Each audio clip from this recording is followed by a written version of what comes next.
Buenas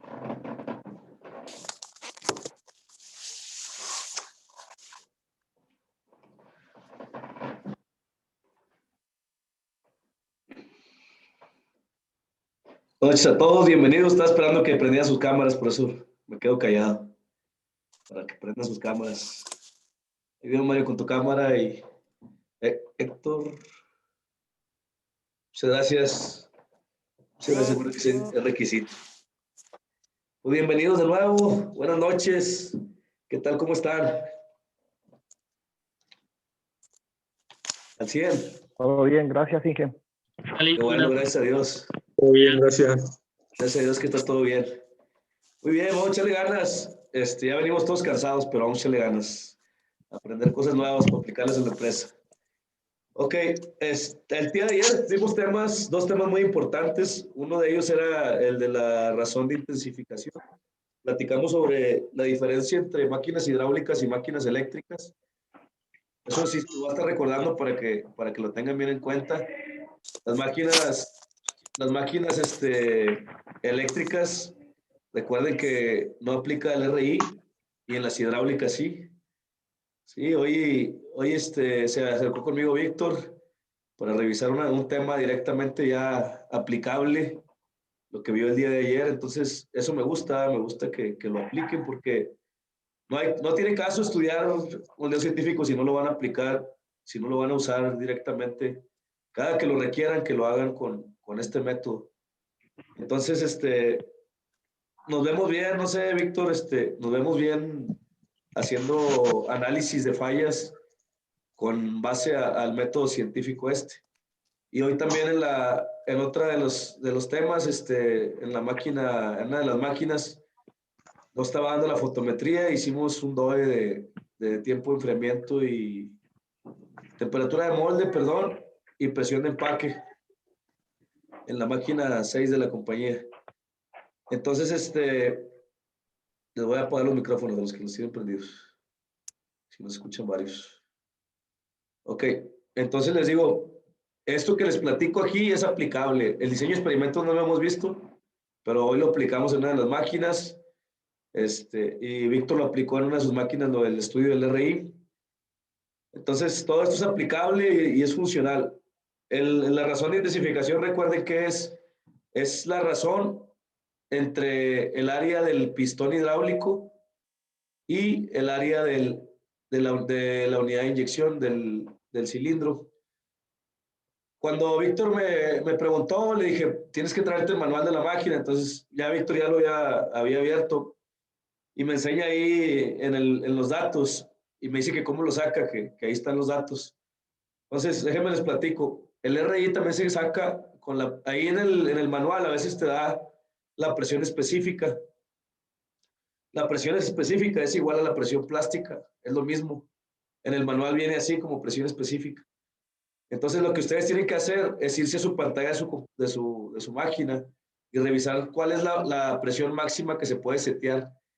¿Sí? Se posicionan sobre la presión máxima de inyección y ahí les dice el valor de 0 a 175, era en este caso que vimos Víctor y yo. Y nos dio un RI más o menos de cuánto, Víctor, era 2000 la presión específica. ¿Cuánto nos dio más o menos el RI que calculaste en la tarde, Víctor? ¿Sí me escuchas, Víctor? Se me hace que Víctor no me escucha. ¿Los demás sí me escuchan? Confírmenme. Sí, ok, muy Sí, bien. sí te escucho, pero como que se corta la señal del internet. Ah, muy bien, Víctor. ¿A cuánto? Sí te escucho, Luis, yo. Ahora sí me escuchas, a ver si me escuchas bien. ¿A cuánto te dio el RI que calculaste? Me dio 1970. No. Ah, no, el RI en 11.4. Exacto, 11.4. Les comento, más o menos el RI entre 10 y 12 es como siempre anda. Esa es la razón por la que fabrican las máquinas. A excepción que hagan algún cambio en un downsize, como les digo que me tocó a mí. Entonces, ese fue el cálculo que hizo Víctor hoy, dio 11.4. Entonces multiplicó la presión y le dio una presión específica ¿de cuánto, Víctor? Ah, bueno, el Víctor se le está cortando la señal. La presión específica que le dio fue como de 1900 o algo así. Entonces él hizo ahí un ajuste para dejar la presión en 1400, le bajó a 90 por 11, 900, como 1050 más o menos dejó la presión máxima. Pero aquí ya nada más la diferencia es que está pensando ya conforme a la presión plástica, ya no conforme a la presión hidráulica. Y eso es lo importante del tema, pensar de esa forma y recordar que las máquinas eléctricas no tienen este valor. Por otro lado, calculamos, recuerden, el flujo necesario para que haya flujo turbulento en un circuito de agua de un molde. Entonces, por la cantidad de circuitos que hay y el diámetro, nosotros podemos coger que, por ejemplo, si fueran termorreguladores y llevaran temperaturas calientes del molde, calientes a qué me refiero, desde 30 grados, 40, 50, 70, hasta 100, 100, 110, 120 con agua. Y después, si queremos 140, 150, pues cambiamos a termorreguladores de aceite.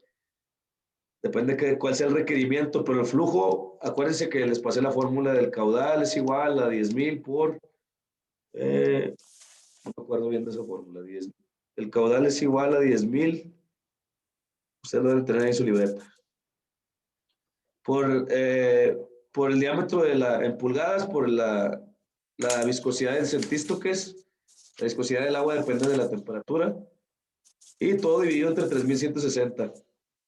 Esa es la fórmula de sacar el flujo turbulento. Con esa calculan cuánto flujo es el mínimo necesario para un circuito de agua, de un molde. Entonces, dependiendo cuántos circuitos tengan, si tienen 24 circuitos o 20 circuitos, multiplican ese flujo necesario de un solo tubería a todos los que requieren, y ahí les va a dar qué cantidad de termorreguladores se necesitan, dependiendo del flujo de cada termorregulador. Los que usamos en la compañía son de 40 litros por minuto, pero tenemos termorreguladores de 300, de 400 litros por minuto, de 500, dependiendo el diseño. Entonces nosotros tenemos que escogerlos de acuerdo a la necesidad que tenemos para que remuevan bien la temperatura. ¿Qué pasa con un flujo turbulento? El agua va revuelta dentro de la tubería y es más eficiente el remover la temperatura de la pieza.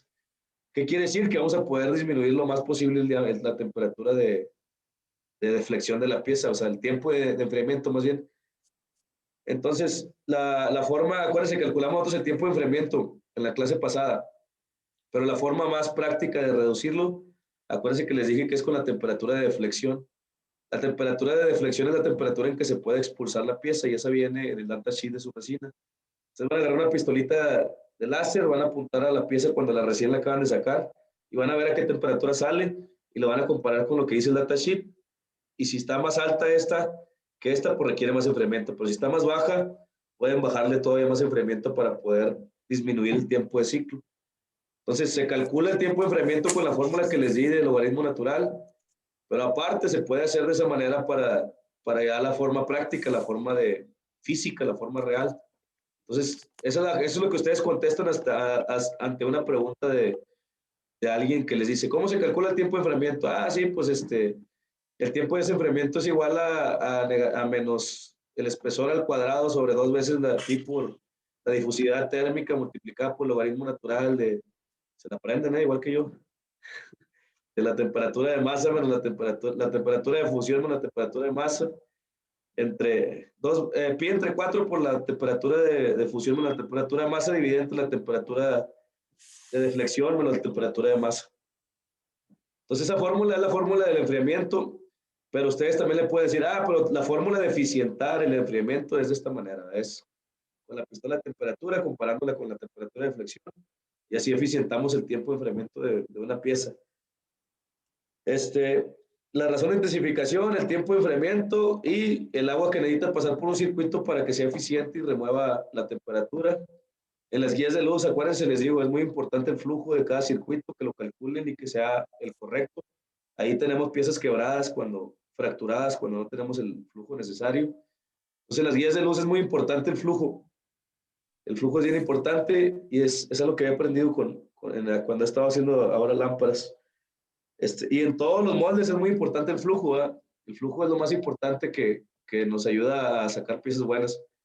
De hecho, los primeros problemas que resolví en Automotive fue en Marelli, fueron basados en esto, en el flujo turbulento, entonces ahí tenía problemas que los termorreguladores no tenían nada de flujo. ¿Y cómo supe? Pues toqué una manguera y no se sintió nada de movimiento. Y de ahí empecé a revisar todos los circuitos y vi que todo estaba tapado. Entonces, fue una de las máquinas que no podían correr. Empecé a sacar todos los circuitos, a purgarlos, a revisar los termorreguladores.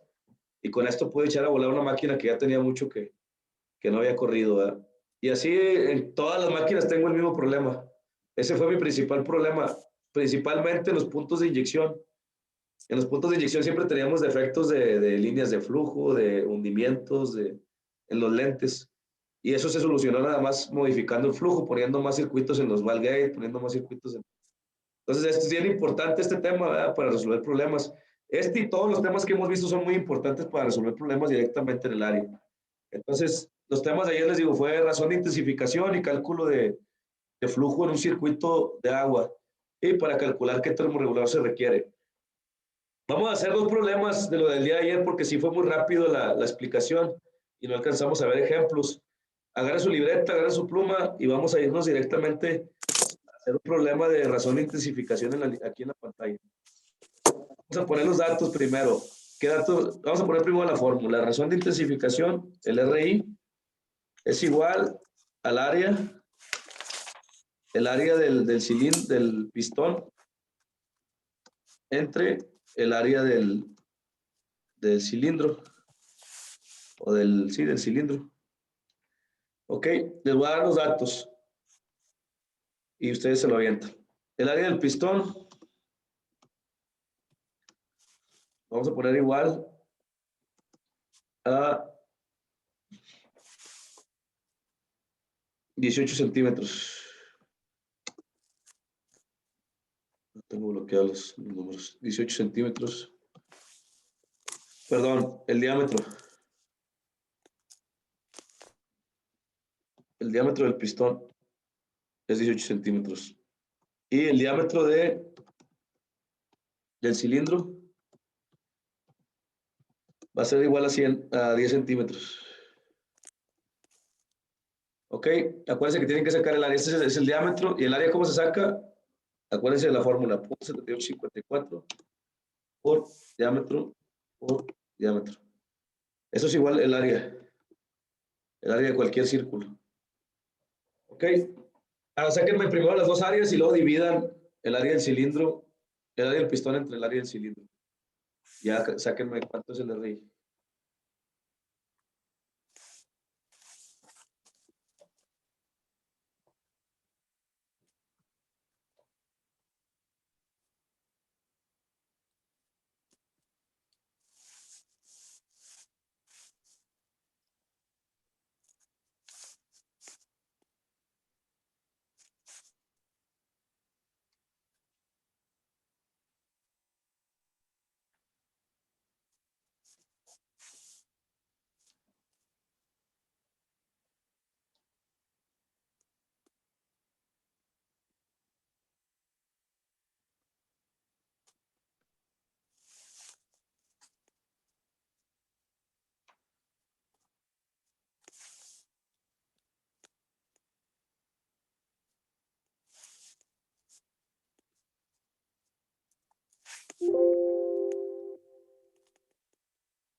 Yo tengo el RI.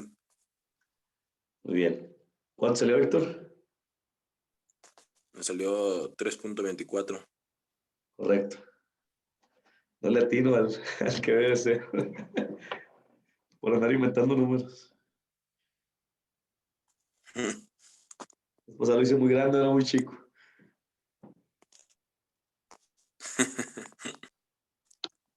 No es para práctica, no es un caso real. A ver, muchachos, comenten. ¿Les sale algo diferente? Correcto, me sale igual. Igual. Alonso igual. ¿Quién más?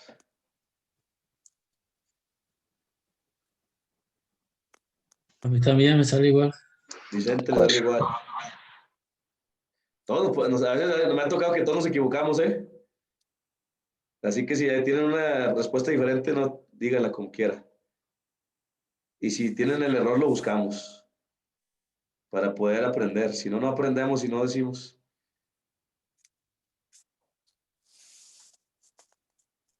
Héctor, ¿qué te salió, Héctor?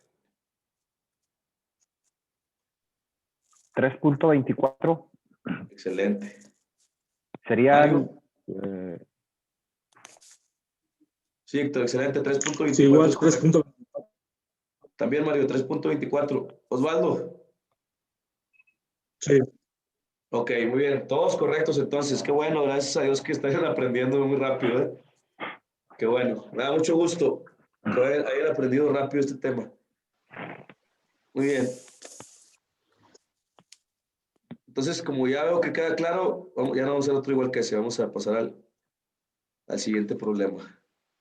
Ahora vamos a hacer un problema con el flujo de agua de una tubería. Entonces, dijimos que la Q era igual a 10,000 multiplicada por D multiplicada por N. Oye, Inge, yo tengo Entonces, una duda. Perdón que te interrumpa. dígame, Alonso, dígame. Bueno, ese número de razón de intensificación, Sí, que no me queda claro qué es lo que nos dice. ¿Qué significa, pues? ahí te va, Alonso. Lo que significa es que, ahí vamos, déjate, busco una imagen para explicarte. Busco una imagen para explicarte por qué.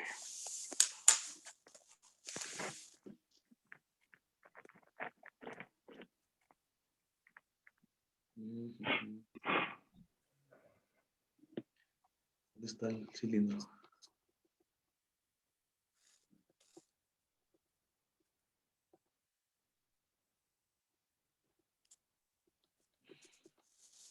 Aquí está. Mira, no sé si sepas o identifiques esta parte de la máquina, Alonso. ¿Correcto? Sí. Sí, aquí estaría el cilindro de inyección, aquí adentro el husillo, y este sería como que un recorte de la boquilla. Esta sería la boquilla, y aquí pues acá sigue el bebedero de tu molde y el molde, ¿verdad? Entonces, en tu pantalla de la máquina, tú vas a obtener valores de presión, pero de presión hidráulica, ¿sí? Por ejemplo, la presión de empaque, tú le vas a poner, ya sea en bares o P6, 80 bares, y esos 80 bares que tú le pongas van a ser bares hidráulicos. Pero tú no vas a saber qué presión va a haber aquí real, plástica, dentro del husillo, enfrente de la válvula check. Imagina que esta es la válvula check, ¿sí? Y esta es la parte de plástico. Entonces, tú vas a aplicarle una presión aquí de empaque, pero no vas a ver cuánta presión real le estás aplicando de plástica. El RI es la razón de intensificación. ¿Cuántas veces se multiplica la fuerza por esta diferencia de diámetros entre este, que es el émbolo del pistón de inyección, y el émbolo, que es la válvula check? Ok, ¿Sí? ok. Entonces aquí sí se multiplica 10 veces. Tú le vas a poner 20 bares a tu presión de empaque. Imagínate, si tú tienes un RI de 20, le vas a estar aplicando 400 bares. Y si tú tienes un RI de 10, le vas a estar aplicando 200. O sea, la realidad de aquí no tiene nada que ver con la realidad de acá. Por eso tú tienes que estar pensando en esto, porque esto es lo que te sirve. Platicábamos de los casos, ¿cuáles casos pueden pasar? Bueno, por ejemplo, los manifold de colada caliente soportan 2,000 bares, 2,000, 2,400, 1,800 algunos. Y si tú le agregas aquí 200 bares y el RI es 20, le vas a estar aplicando 2,000, 4,000, 4,000 bares. Entonces, ¿qué vas a pasar? Vas a quebrar tu manifold. Y en tu análisis, pues no vas a ver, si no sabes del caso del RI, no vas a saber por qué lo quebraste. Con 4,000 bares hasta puedes quebrar un husillo, una Correcto. válvula, un husillo o el molde. Hasta las cavidades las puedes abrir. Sí, sí, a veces son gajos y las quiebras, las abres. Sí. Por ejemplo, los gajos de las cajas de las baterías, los abres y tú le agregas mucha presión plástica. Si tú no tienes conocimiento de este tema, pues no vas a saber esos detalles. No sé si te queda claro con esta explicación, Alonso. Sí, que ya me quedó un poquito más claro. Correcto. Ok. Muchas gracias. Muy bien. Entonces pasamos ahora sí al siguiente tema, que era la cantidad de flujo para que sea turbulento en un circuito. Entonces nos quedamos en que 10,000, este es el valor del número de Reynolds mínimo que se requiere para que sea turbulento. La D significa el diámetro de la tubería que vamos a analizar y la N es la viscosidad en centístoques, dependiendo de la temperatura que vayas a manejar.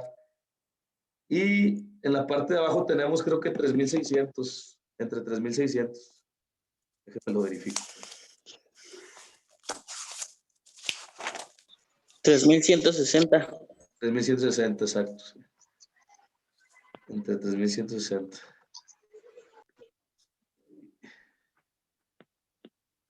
Entonces déjenme borrar ese. Entre 3,160. Ok, entonces vamos a hacer un ejercicio para una tubería de, ¿qué le ponemos? Que sea algo real. De media pulgada. Vamos a decir que es de media pulgada, que es 0.5 pulgadas.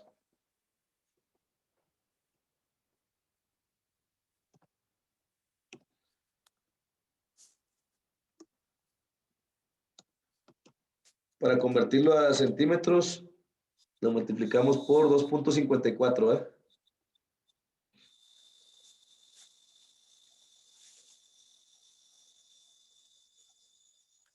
.27 centímetros. ¿Ok?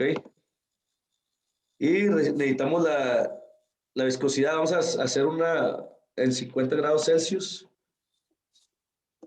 Va a ser la temperatura de trabajo para sacar la viscosidad. Y es todo lo que requerimos. Vamos a poner de una vez que el molde tiene 6 circuitos de ese tamaño. ¿Ok? Háganme este cálculo. 10,000, les voy a decir ahorita cuánto vale la viscosidad en la tabla. 10,000 por el diámetro por la viscosidad en centístoques dividida entre 3,160. Por favor, háganme ese cálculo y voy a darles nomás el dato de la viscosidad en centístoques para 50 grados Celsius y viene en Fahrenheit. Bueno, no sé para 50 grados Fahrenheit, para no hacer la conversión. Es 1.31.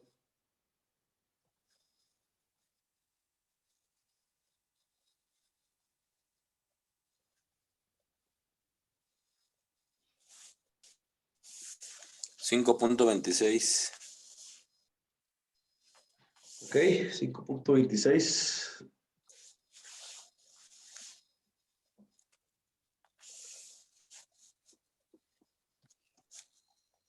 Son galones por minuto. Entonces tenemos que tratar por pulgadas y son galones por minuto.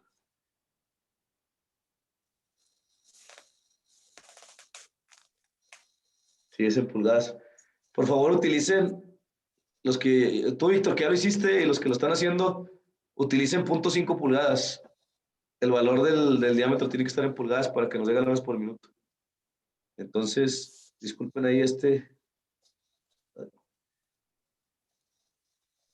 2.07. 2.07. Ignoren este.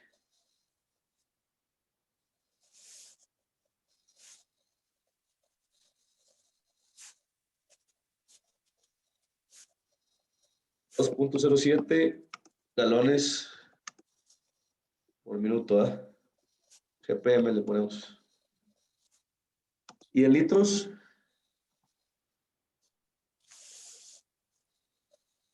En litros la conversión es 3.78, entonces multipliquen eso por 3.78 para sacarlo en litros.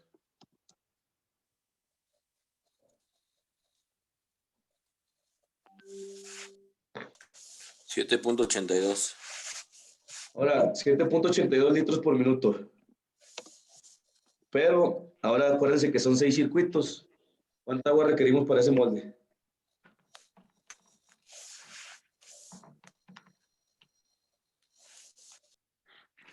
Inge, según yo, 47 litros. Perdón, Según yo son 9.39 litros por minuto, ¿no? A ver, multipliquen 2.07 por 3.78. ¿No es por 4.54? No. Es que según yo así venía en la presentación. Ah, había un error en la presentación. Sí, había un error en la presentación en esa conversión.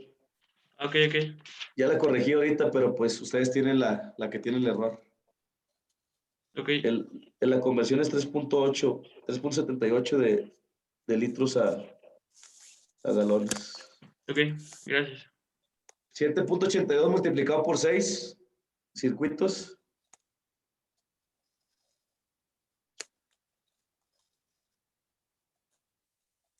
¿Cuánto nos da? 46.92. Entonces, si yo les digo que el termorregulador que tenemos es para 40 litros por minuto, ¿cuánto requerimos?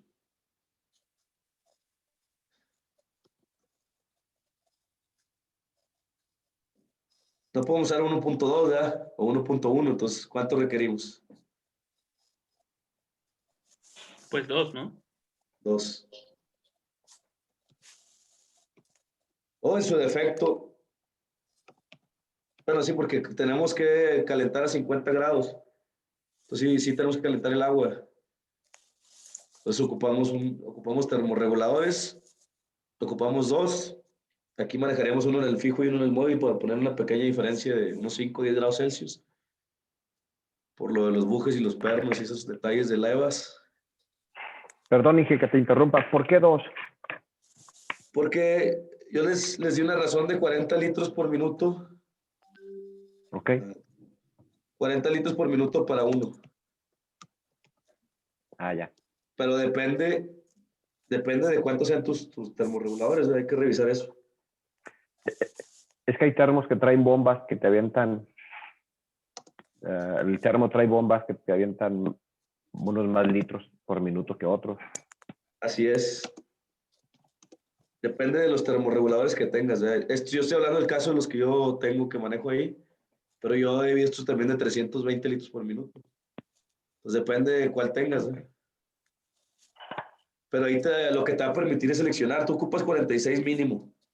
Entonces, si tú ya puedes saber, ¿verdad? Cuántos termorreguladores necesitas de los que tú tienes. Y si lo vas a comprar, pues compras uno de acuerdo a este flujo. ¿Se Se compraría recomiendan algo 2 sobradito? termorreguladores, aunque ocupes nada más uno, para fijo y móvil, para poder darle una diferencia de temperatura de unos 5 o 10 grados Celsius por lo del buje y el perno, y también por las levas mecánicas, para que no haya amarres, que no se amarre el molde. Ok, gracias. Por eso sí se recomienda casi siempre mínimo 2 si vas a calentar el molde. Ok, De gracias. cada lado. Entonces comprarías acá, si se pudiera comprar uno de 25, pues comprarías 2 de 25 o 2 de 30 litros. Y pues recuerden que todos los equipos son muy caros, entonces hay que tratar de... Tengo aquí un mensaje, ¿verdad? Sí, hoy compré 2 termos Sterling. Más que no sé $5,000, ¿no? 6,040 me salieron con el $6,000 paso ahorita, Gire, sí. con el Paso paso Gire, Gire sí. con Rayo Orona y en el paso Texas. Con Rey Orona, sí, yo conozco a Rey Orona, muy buena gente el señor. Es que yo también trabajé 7 años en Automotive en planta 1. Ah, muy bien. Sí, en planta 1, donde están los moldes de servicio. Exacto. Ya no, ya planta 1 ya se convirtió también en una cuarta parte de servicio y 3/4 de máquinas nuevas y Ocurre. Sí. ocurre. Bueno, hasta aquí quedó claro cómo calcular cuántos termorreguladores y cuánto flujo necesario por cada uno de los circuitos. Sí, correcto. Muy bien. Entonces, Nada más, déjenme Luis, ver. Sí. te decía ¿nos puedes compartir la tabla de centítoques o cómo es eso? Ah, ok. Mira, Víctor, no sé si tú ya estabas en el grupo, pero pasé el libro de moldeo universal. Todas las tablas que utilice, la mayoría, al menos que si utilizo otra que no sea de ahí, les voy a decir, pero La mayoría de las tablas son de ese libro, está escaneado en PDF. Entonces, igual y si la ocupas así en especial te la paso, pero aquí está también en la presentación. Y la presentación también se las pasé. Si no la tienes, me dices y te la paso. Mira, aquí está la tabla. No, sí, sí la tengo, Luis. Gracias. Ah, muy No, bien. no me he dado cuenta, la verdad. Ok, aquí está la presentación y está en el libro. También es un recorte del libro. También ese es un recorte.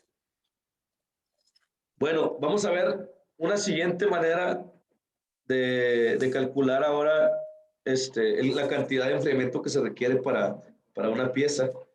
¿En qué lo vamos a calcular? En toneladas de enfriamiento, ¿sí? Porque a veces, por decir un chiller, no, pues ¿de cuánto es el chiller? De 10 toneladas. ¿Y qué puedo hacer con 10 toneladas? Pues quién sabe. Oh, ¿sabes qué? Que yo consumo 800 libras de material por hora. ¿Qué requiero? ¿Qué necesito comprar? Pues ahorita les voy a decir cuánta cantidad de enfriamiento se requiere para enfriar el plástico.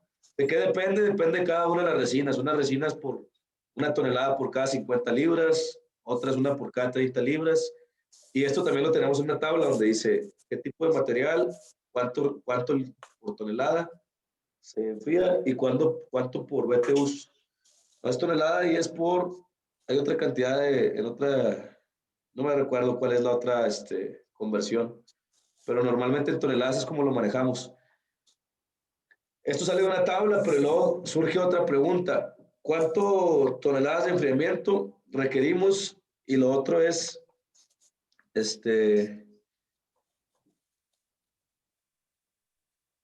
perdón, es que se me fue el rollo. Se necesita el tonelaje, y los litros por minuto también, de esta manera, ¿verdad? Calculándolo con esta fórmula. Sí, o sea, es otra forma de calcular también los litros necesarios por minuto, o sea, el flujo, la cantidad de enfriamiento y el flujo de agua, son esos dos parámetros.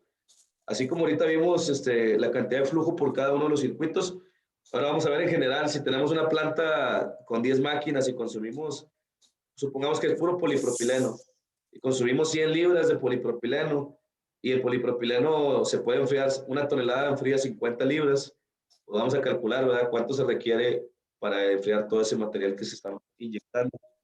Es como para calcular algo más general, ¿verdad? Un chiller, una torre, ¿sí? Entonces vamos a ver ese otro caso.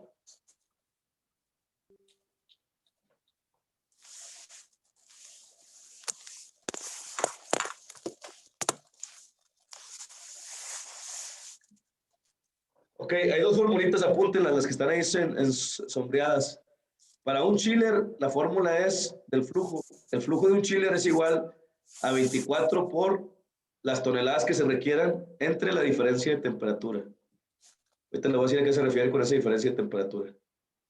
Y la otra fórmula es el flujo de una torre es igual a 30 veces las toneladas que se requieran divididas entre el enfriamiento, la diferencia de temperatura, perdón.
Muy bien. Entonces, miren, hay varios datos que no tenemos. Por ejemplo, las toneladas. ¿De dónde vamos a sacar las toneladas? Pues de la tabla que está aquí de este lado. Aquí están todos los materiales del lado izquierdo. Estamos hablando de moldeo por inyección exclusivamente. Y dice que para el polietileno requieres 30 una tonelada te puede enfriar 30 libras. Y para el polietileno de alta densidad, el de baja densidad 35, el polipropileno 35, el acrílico 35, policarbonato te enfría 40, nylon te enfría 40, PPE, poliestireno, ¿qué es? Polietileno teretalato, ABS, acetal, poliestireno y cloruro de polivinilo. El único que no me sé es este, ¿quién se lo sabe? Sirve que aprenda otro porque no me lo sé. Este no lo he utilizado. O a lo mejor sí, ya no me acuerdo. ¿Nadie? Bueno, entonces lo dejamos pendiente. Después les digo qué es esto. Pero bueno, todos los demás materiales, aquí están los materiales. Todo esto equivale a una tonelada. ¿Cuánto se requiere? Dependiendo qué material sea. El cloruro de polivinilo o PVC ocupa 75 libras. O sea, enfría más bien 75 libras. ¿Por qué? Porque se maneja a temperaturas de 178 a 182 grados Celsius. El PVC es muy delicado. Nomás tiene como 4 o 5 grados de rango de temperatura. A diferencia de los demás. Entonces, aquí abajo tengo lo que les decía, que una tonelada de chile es igual a 12,000 BTUs por si su equipo se los da en BTUs. ¿Sí? No estoy familiarizado con BTUs, pero es una unidad de energía, igual que las toneladas de enfriamiento. Y la torre ocupa 15,000 BTUs. Entonces, este dato, dependiendo, miren, supongamos que yo voy a sacar el cálculo para un consumo de resina de 100 libras de ABS. Si yo voy a tratar de enfriar 100 libras de ABS por hora, pues ¿qué voy a escoger? Mínimo, el mínimo necesario serían 2 toneladas de enfriamiento. Entonces, si yo tengo un chiller de 4 toneladas, con eso voy a poder enfriar el acetal.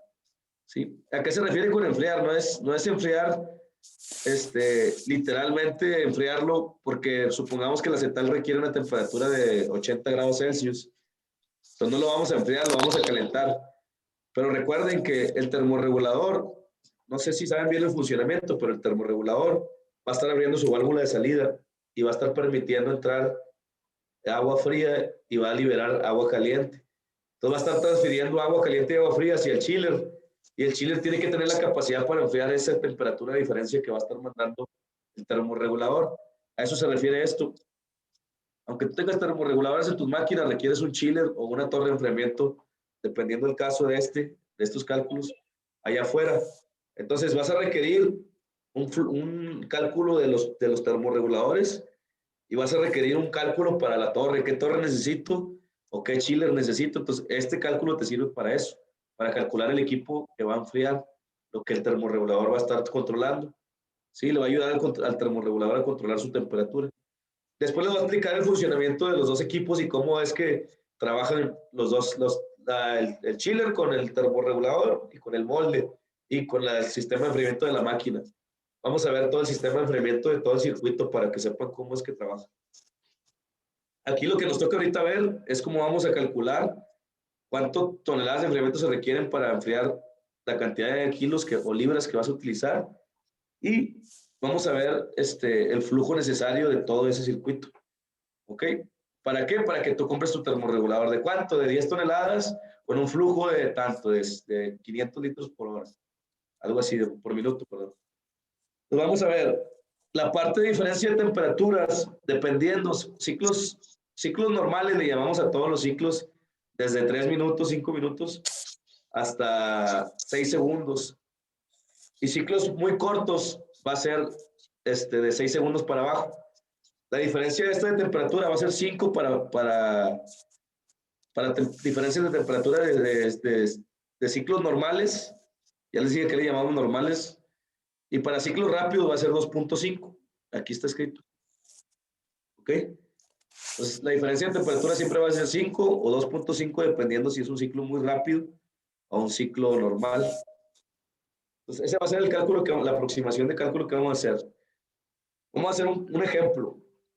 Está aquí un ejemplo. Tenemos un consumo por pieza de 0.5 libras. ¿Sí? La pieza de nosotros pesa 0.5 libras. Y tenemos un ciclo de 72 segundos. Aquí es para que vean cómo sacan las libras por hora. ¿Sí? Entonces, tenemos 0.5 libras en 72 segundos. Primero lo que hay que revisar es cuántos ciclos por hora estamos haciendo. Con este ciclo se hace una división de 3600 entre el ciclo, que estos son los segundos que tiene una hora, divididos entre el tiempo de ciclo, nos da cuántos ciclos tenemos, 50 ciclos en una hora. Esto lo vamos a multiplicar por el peso de la pieza. Entonces, los ciclos por hora, por el peso de la pieza, nos da que tenemos un consumo en esta máquina de 25 libras por hora. Estamos calculando para una sola máquina. Recuerden que aquí vamos a hacer un cálculo para 10 máquinas, para 20, dependiendo para qué planta lo estemos haciendo. Y para qué, a lo mejor quieren dividirlo en unidades. Es que va a haber un chiller para estas 5 máquinas y un chiller para... Ya depende de la persona que esté haciendo esos cálculos. Entonces, en nuestro ejemplo, el material va a ser ABS, 25 libras de ABS. Vamos a buscarlas aquí. Miren, el ABS tiene 50 libras con 1 tonelada. Entonces les pregunto a ustedes, si tenemos 25 libras, ¿cuántas toneladas vamos a ocupar, Víctor? Serían ¿Sería media Víctor? tonelada? Ok, 0.5 tonelada, media tonelada. Sí. Entonces, en la tablita esta ya tenemos el valor. Vamos a hacer la selección para un chiller. Tenemos 0.5 toneladas requeridas por 24, divididas entre un ciclo normal de 5 grados. ¿Cuánto nos da 24 por 0.5 entre 5? Para sacar el flujo necesario para ese chiller. 2.4. 2.4. Sí, 2.4 galones por minuto. O 9.08 litros. ¿Ok? Aquí tengo una conversión también diferente, ¿verdad? No es 3.8. Bueno, 2.4 galones por minuto. ¿Qué quiere decir, Alonso? ¿De qué tamaño vas a pedir tu chiller y con qué flujo? Tamaño del enfriamiento. ¿Cómo? Perdón, Inge. No capté. O sea, ¿qué requerimientos pedirías tú para tu chiller como mínimo para poder correr esta máquina?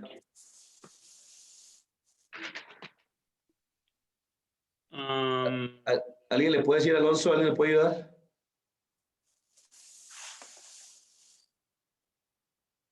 El que es de Héctor, ¿es de mantenimiento, ¿no, Héctor? A ti es el que más No, soy ingeniero de procesos de pintura. Ay, sí, perdón, discúlpame. Pues que Pero ya tenga me dieron 2.4. mantenimiento también. De mantenimiento es Juan, parece. Juan es del sur, de allá del sur. Ok, miren, el requerimiento que sacamos entonces ahorita va a ser que requerimos un chiller de mínimo de media tonelada de enfriamiento y con un flujo de 2.4 galones por minuto. Esos son los dos parámetros que encontramos en este cálculo. Pero les digo, recuerden, no vamos a hacer el cálculo nomás. Esto se trata de hacer el cálculo de un chiller. Un chiller normalmente lo requieres para toda la planta, entonces el cálculo que tú haces es sacar un promedio más o menos del consumo de los materiales que tú consumes y luego ya sacas estos valores, cuántas toneladas de enfriamiento se requieren y por cuánto flujo. Y así puedes tú calcular la compra de un chiller nuevo. ¿Ok? Entonces es muy importante. Y para torres se requiere un poquito más, miren. Se requiere más flujo porque es menos eficiente la forma de enfriar de una torre que la forma de enfriar de un chiller. ¿Ok? Entonces, estos son los cálculos para el flujo y la cantidad de enfriamiento en toneladas. Vamos a ver el último cálculo que vamos a hacer. A ver qué horas son, porque me quedan 10 minutos. Voy a alcanzar nada más a explicárselos. Aquí tenemos dos valores, el esfuerzo cortante y la viscosidad relativa. La viscosidad es la restricción al flujo, ¿sí? Los materiales ofrecen restricción al flujo, ¿sí? Naturalmente o normalmente ya vienen así los materiales con restricción al flujo. Por otro lado, tenemos el esfuerzo cortante. El esfuerzo cortante es como lo señala aquí este cuadrito. Apaga tu micrófono, Víctor, por favor. Aquí te explica cómo es que se hace lo del esfuerzo cortante. Es la parte de la F, es la fuerza que ejerce la pared. Y la parte de la es sobre un área, ¿sí? Esfuerzo sobre área. Ese es el esfuerzo cortante. Y nos sirve para determinar la velocidad necesaria la velocidad ideal para trabajar, que sería esta, cuando la viscosidad es constante. Aquí está la viscosidad y aquí está el esfuerzo cortante, que el esfuerzo cortante es la razón de 1 entre tiempo, el tiempo de inyección. O sea, aquí tiene que ver mucho con el tiempo de inyección, ¿sí? Llega un punto en que el tiempo de inyección ya no cambia cuando estás inyectando. Aunque le des más velocidad, ya no cambia. Quiere decir que la viscosidad ya se convirtió en constante, ¿sí? Entonces, estos dos parámetros se calculan para hacer el estudio de viscosidad en el molde. Sí, aquí está la forma en que fluye. En la parte de las paredes, las moléculas van alineadas. Y en la parte del centro van desordenadas. Aparte que en esta orientación hay una forma de fluir del plástico dentro del molde, que es en flujo fuente, perdón. Y esta es la manera en que fluye el plástico dentro del molde. Flujo fuente y en las paredes se va congelando y por el centro sigue inyectando. Esta parte del centro conforme pasa el tiempo, se va cerrando más hasta que sucede el sello de compuerta, que es cuando ya no se enfría toda esta parte y ya no puedes meterle más plástico. Por eso también es muy importante inyectar con la mejor velocidad posible, porque al inyectar con la mejor velocidad posible, aparte de ser la viscosidad más baja, puedes inyectar bien tu pieza, puedes llenarla completamente bien. No le cuesta fluir dentro del molde. Entonces, hay dos fórmulas para este cálculo. El esfuerzo cortante es igual a la inversa del tiempo y la viscosidad relativa es igual a la presión hidráulica multiplicada por el RI y multiplicada por el tiempo. Acuérdense que esta multiplicación pues es la presión plástica multiplicada por el tiempo. Nos da la viscosidad relativa y el esfuerzo cortante. Estos dos valores se van a graficar aquí. Esta es la viscosidad relativa y este es el esfuerzo cortante. Entonces, esto es lo que nos va a generar nuestra fórmula hacemos los cálculos de esto y nos va a dar el resultado del estudio de viscosidad, que es el que yo les comentaba en este formato. Les voy a mostrar uno real. Es el del flujo. Este no es. Va de nuevo. Mostrar todos. Aquí está. No, esta es la lista de asistencia. Ahí voy. Por aquí debe estar, aquí está. Miren, si lo están viendo, la gráfica. Aquí está la gráfica viscosidad relativa del lado izquierdo, que acuérdense que es la multiplicación de 3 factores, la presión hidráulica multiplicada por el RI y multiplicada por el tiempo, nos va a dar estos valores de este lado.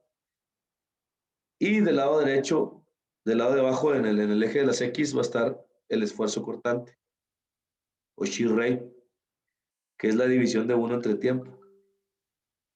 Ok, esos son los dos cálculos que vamos a hacer para optimizar nuestra velocidad de inyección.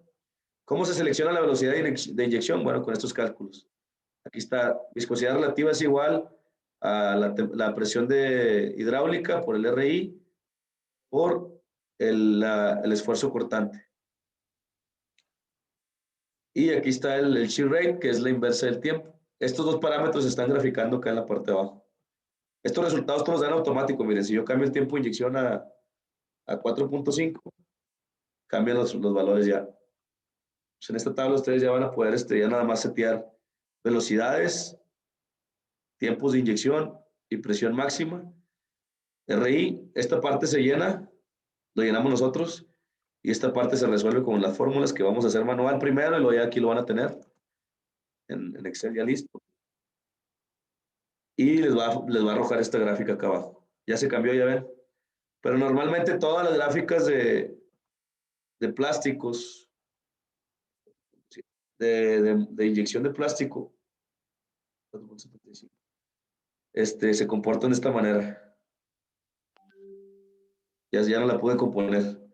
Con números falsos no funciona. Para que no echen mentiras. Ok. Este tema lo vamos a terminar de practicar mañana porque ya faltan 5 para las 10 y ya no alcanzamos a verlo en práctica. Entonces mañana empezamos con esta práctica última Y después nos vamos a practicar todo el cálculo completo. Vamos a calcular todo lo que ya vimos en 2 días. Vamos a hacer cálculos para que nos quede más claro. La tarea la hacen, ya vieron todos los temas ahorita, ya la pueden hacer y tienen hasta el lunes para terminarla. El lunes aquí ya que ustedes me la mandan antes y después ya revisamos si quedó alguna duda. Y con esto pues yo creo que ya debemos de tener bien entendido lo de la parte de matemáticas.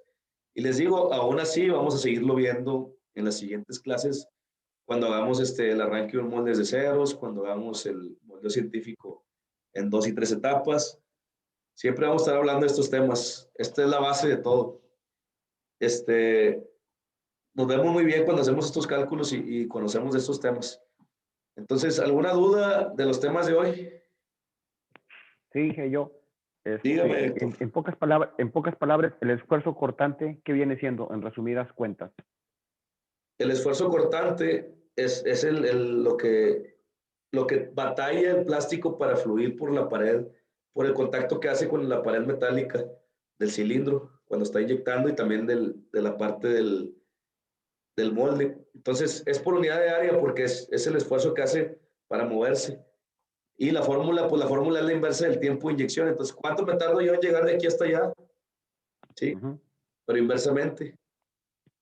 Pues Ya, ese ok. es el esfuerzo cortante, es lo que batalla, la fricción que se genera con el metal por querer, y con las mismas moléculas del plástico por querer fluir.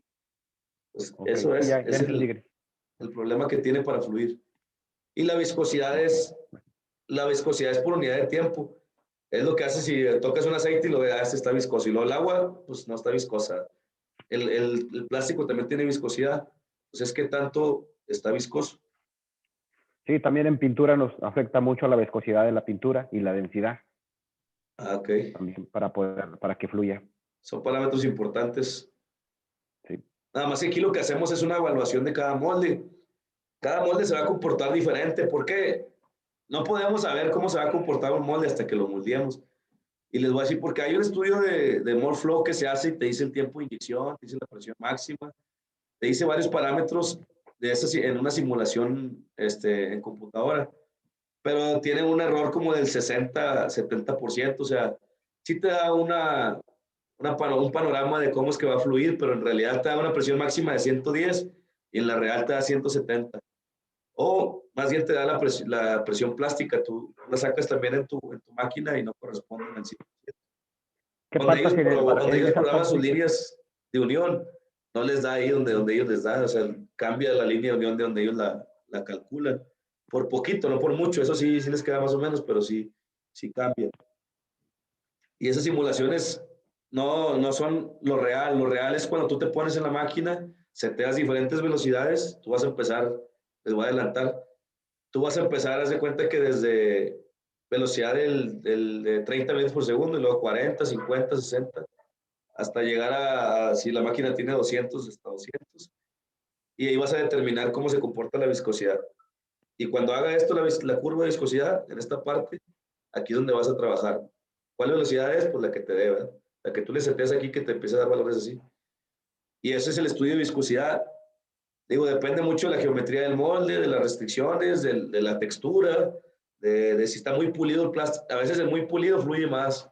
Y lo pasa por textura y se detiene. O luego topa con un poste.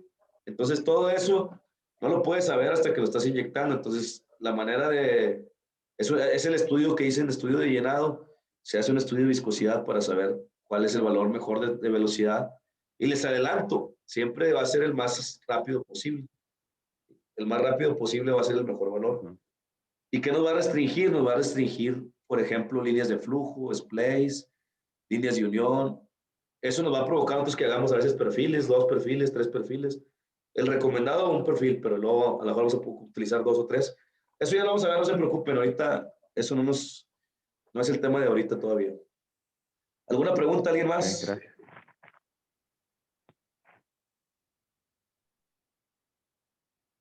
¿Todo bien?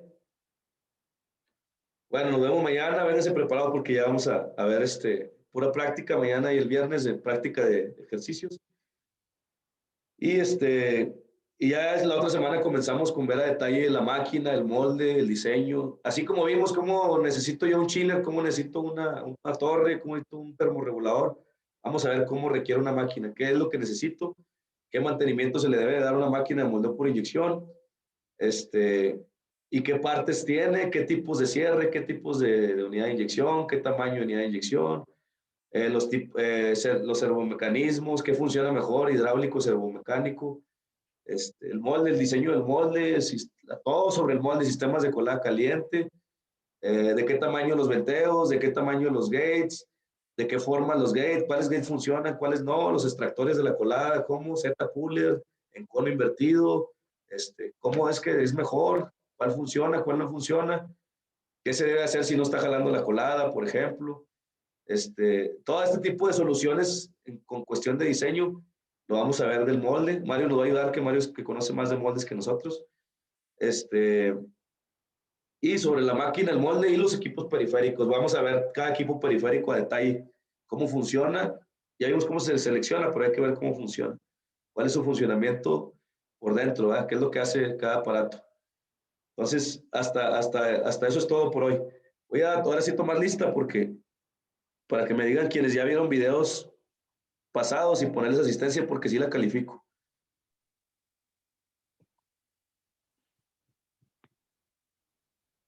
Y díganme si alguien no tiene asistencia y debe de tener. Esto no es. Muy bien. Hoy es martes de la semana 2, ¿sí? Sí, ¿verdad? Ya ni sé ni qué día estoy. Ok, Alonso Silva. Sí. Alonso Presente. Gutiérrez. Presente. Gracias, Alonso. No has faltado ni una vez. Felicidades. Así Aquí sigue. al pie del cañón. Es todo, Alonso. Wilber, ahí lo veo por ahí, Wilber. Aquí estoy y ya vi los videos, ingeniero, para que me ponga asistencia los demás días. Lunes, martes y miércoles ya los viste, Wilber. Sí, ya los vi. Ok, muy bien. Sí, Wilber me ha estado pidiendo cada día que se los ponga en línea. Voy a pasarles los del sábado ahorita. Terminando la clase les subo los del sábado porque esta clase no está grabada, pero esta clase fue repaso de estas dos clases, así como va a ser mañana y el viernes. Pero como quiera ahí para que tengan las del sábado y puedan dar una repasadita. Mario. Okay. Mario Ya vi Esquivel. los videos. El jueves sí asistí. Ah, ok. Y Jueves y lunes. no lo subí, pero es práctica, entonces te la voy a poner y ves las del sábado. Sí, no. ¿Ayer Yo no ya pudiste no venir, pude ver. Mario? ¿Ayer ya viste el video? Ayer sí estuve. Ah, sí estuviste. Ayer sí Perdón, si no estuve. tengo la asistencia, Sí, es que sí lo apunté estuve en la bien. libreta. Lo apunté en la libreta Sí. y a veces no los tengo. Álvaro Orbes, hoy no vino, ¿verdad? Álvaro también todos los días me pide los videos que se los pase. Héctor Rodríguez, Aquí presente, dije. ok. Te voy a pasar la del sábado para que después me digas que ya viste una del sábado y te pongo este día. Hecho. Ok. Vicente Chávez. Presente, Inge.